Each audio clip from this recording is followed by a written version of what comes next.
Coming up on First at 4, we'll have an update on water outages in 3 different counties.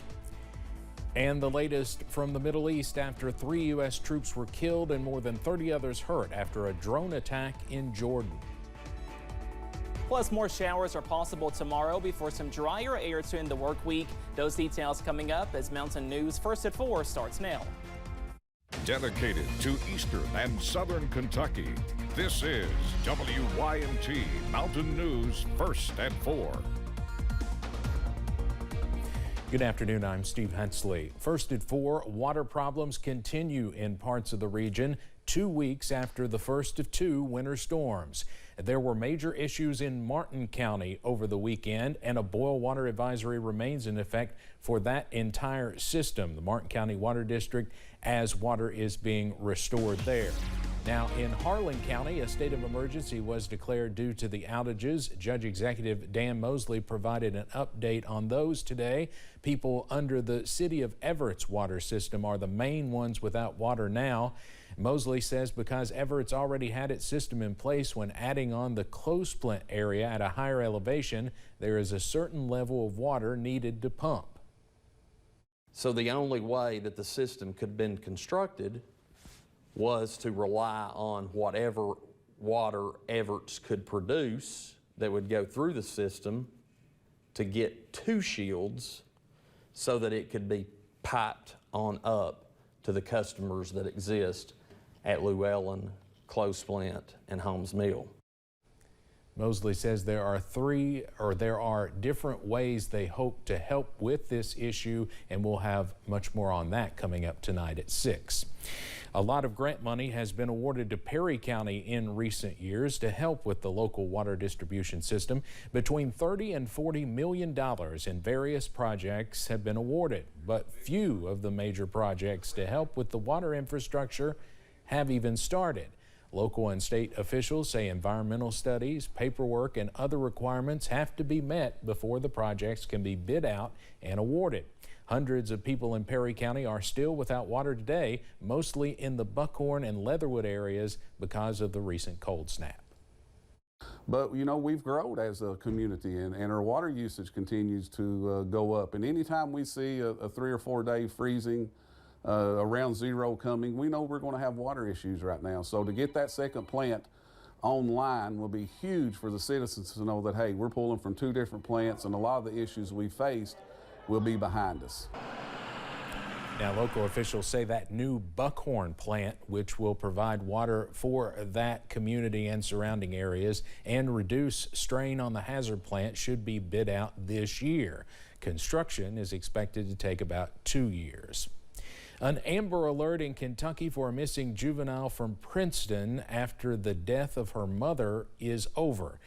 5-year-old Leila Black was found safe with her father, Byron Black, who has an arrest warrant for the murder of Leila's mother, Kelly Black. Kelly's body was found Sunday morning. Police say she had been shot in the back of the head.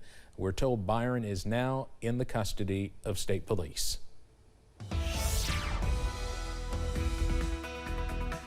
We are tracking some gloomy weather on this Monday. Those temperatures also below average as we kick off the work week. And yes, a few sprinkles out there as well. Here's a live look at First Alert Pinpoint Doppler. And as you can see, most of us are dry, but we are tracking some light showers or a few sprinkles or areas of wintry mix in the Big Sandy Valley for southern Pike County, also into Mingo and Logan counties in West Virginia. But again, for most of us, we are dry. But earlier this morning, we did have some more widespread snow showers, especially in those higher elevations. Here is a live look from Pine Mountain at US 119. You can see some coatings there in the grassy areas. That current temperature is barely above freezing at 33 degrees. Most of us are in the 30s at this hour, up to 38 for Pikeville, 37 in Jackson, and 39 for Somerset, also for Manchester. Some more cool weather is on the way as we go into this evening. Those lows in the upper 20s and lower 30s as we get a little bit of a break from the wet weather this evening, and that break is brief as more rain chances are on the way tomorrow and possibly a few more snow chances by late Tuesday and early Wednesday. Those details coming up in just a few minutes. Steve? All right, Cameron, thank you. President Biden met with members of his national security team as the U.S. mulls a response to the deadly ambush on American troops in Jordan over the weekend. An Iran-backed militia group is blamed for the drone attack, which raises concerns of entanglement with Iran and a broader conflict in the Middle East. CBS's Natalie Brand has the latest from Washington.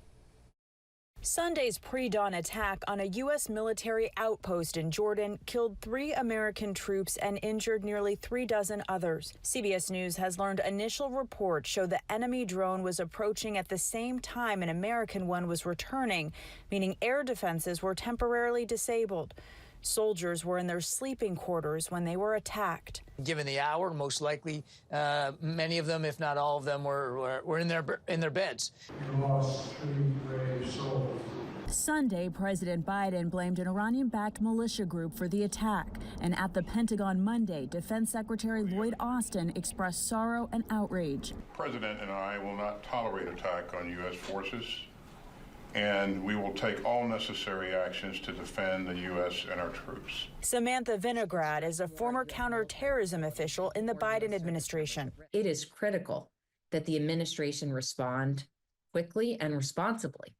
But that means thinking about how their actions will be interpreted and carefully reviewing targets so that Iran doesn't overreact and seek to harm more Americans. Iran said resistance groups in the region do not take orders from the Islamic Republic. Lawmakers from both sides of the aisle condemned the attack, and there are calls from some Republicans for the U.S. to directly hit Iran. We are not interested in a broader conflict in the region. We're not looking for another war, but we absolutely will do what we have to do to protect ourselves. Since the start of the Israel-Hamas war in October, U.S. military sites in Iraq and Syria have been attacked more than 160 times, even as the Biden administration tries to keep the conflict from widening. Natalie Brand, CBS News, Washington. The Pentagon has yet to identify the dead or their units pending family notifications. Well, President Biden says the United States will respond to Sunday's drone attack that killed 3 U.S. service members in Jordan.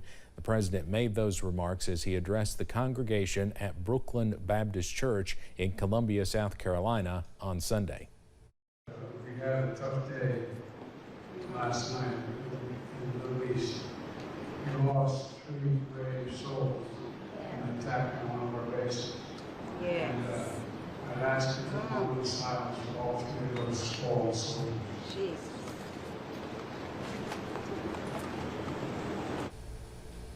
And he went on to say, we shall respond.